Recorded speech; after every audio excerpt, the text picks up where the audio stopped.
Undang-Undang Dasar 1945 pertama kali disahkan berlaku sebagai konstitusi negara Indonesia dalam sidang Panitia Persiapan Kemerdekaan Indonesia pada tanggal 18 Agustus 1945. Belanda berkeinginan untuk berkuasa lagi di Indonesia melalui agresi 1 tahun 1947. Presiden dan Wakil Presiden memegang jabatannya selama masa 5 tahun dan sesudahnya dapat dipilih kembali. Semuanya kemudian berubah saat kekuasaan Soeharto berakhir pada tahun 1998 dan dimulailah era amandemen UUD 1945. Assalamualaikum warahmatullahi wabarakatuh. Selamat pagi dan salam sejahtera. Anak-anak ibu sekalian, apa kabarnya hari ini? Semoga semuanya dalam keadaan sehat ya. Anak-anak ibu semuanya masih semangat belajar di rumah? Tentunya semangat! Sampai berjumpa dengan Ibu Saidah Fitri. Hari ini kita akan belajar PPKN kelas 8 bab 2 mengenai pokok bahasan menumbuhkan kesadaran terhadap Undang-Undang Dasar Negara Republik Indonesia tahun 1945. Tujuan pembelajaran kita hari ini, siswa dapat mendeskripsikan sistematika Undang-Undang Dasar Negara Republik Indonesia tahun 1945. Anak-anak, sebelum kita memulai aktivitas pembelajaran hari ini, marilah kita berdoa menurut kepercayaan kita masing-masing. Berdoa dimulai.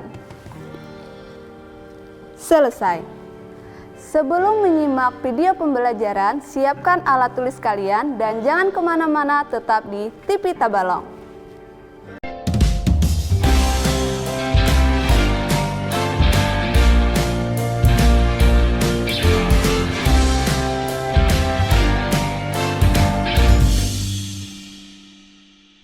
Bagaimana? Apakah kalian sudah paham mengenai sistematika Undang-Undang Dasar Negara Republik Indonesia tahun 1945?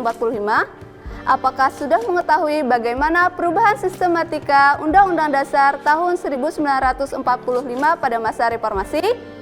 Baiklah, selanjutnya mari kita bersama-sama menyimak dan menyaksikan penjelasan sistematika Undang-Undang Dasar Negara Republik Indonesia tahun 1945. Selamat menyaksikan!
Bagaimana? Apakah kalian sudah paham mengenai sistematika Undang-Undang Dasar Negara Republik Indonesia tahun 1945?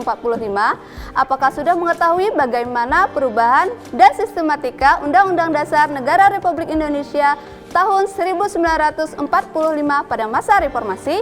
Nah, untuk lebih jelasnya, ayo kita bersama-sama simak cuplikan berikut ini.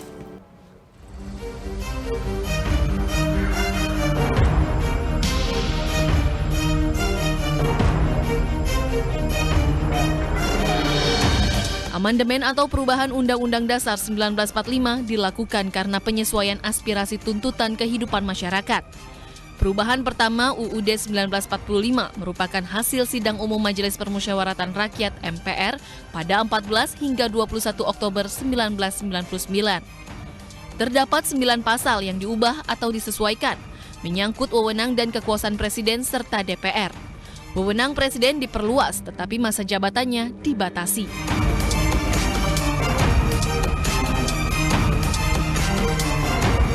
Perubahan mendasar terjadi pada pasal 7. Presiden sebelumnya, Soeharto, menjabat hingga 7 kali pemerintahan selama 32 tahun. Pada pasal ini, jabatan presiden dibatasi. Meski bisa terpilih untuk kedua kalinya, batas masa jabatan tak lebih dari 10 tahun. Sementara terkait dengan tugas dan kewenangan DPR, perubahan UUD 1945 memungkinkan DPR mempunyai peran lebih luas. Pada pasal 20 dan 21, DPR tak hanya menyetujui undang-undang, tetapi juga bisa membentuk undang-undang dan mengajukan usul rancangan undang-undang. Berselang setahun kemudian, terjadi lagi perubahan UUD 1945 pada 5 bab dan 25 pasal. Perubahan tersebut terkait dengan sistem pemerintahan yang memberi kewenangan bagi daerah tingkat provinsi dan kabupaten untuk mengurus sendiri menurut asas otonomi atau desentralisasi.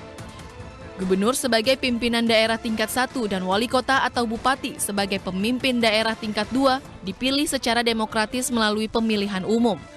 Pasal lain yang diubah pada sidang tahunan yang diselenggarakan pada 7 hingga 18 Agustus ini, antara lain tentang pemilihan anggota Dewan Perwakilan Rakyat melalui pemilihan umum. Perubahan ketiga Undang-Undang Dasar 1945 menjadi sangat penting karena dihilangkannya garis-garis besar haluan negara. Perubahan ini membuka pintu bagi pemilihan presiden dan wakil presiden secara demokratis. Pemilihan presiden dan wakil presiden dilakukan secara terbuka dan langsung oleh rakyat. Pasangan presiden dan wakil presiden diusulkan oleh partai politik atau gabungan parpol peserta pemilu.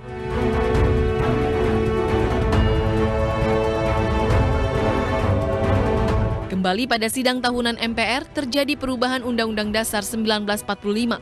Tetapi perubahan ini hanya menyempurnakan beberapa pasal, seperti anggota MPR yang terdiri dari DPR dan DPD, yang dipilih melalui pemilihan umum. Dewan Pertimbangan Agung sebagai lembaga tinggi negara dihapuskan.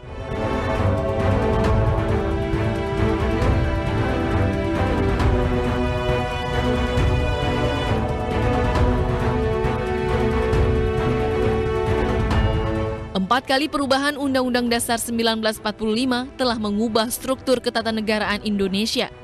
MPR tak lagi sebagai lembaga tertinggi dan Indonesia sudah menganut sistem presidensial yang lebih efektif.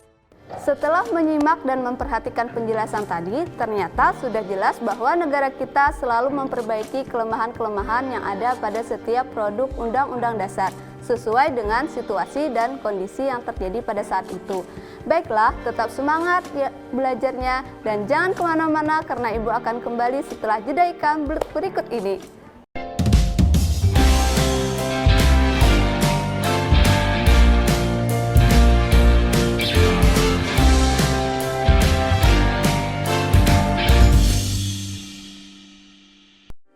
Hai anak-anak Ibu yang selalu bersemangat untuk belajar, kita tiba pada penghujung pelajaran yaitu kesimpulan dan tugas.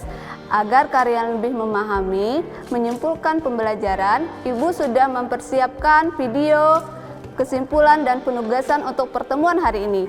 Yuk kita simak bersama-sama.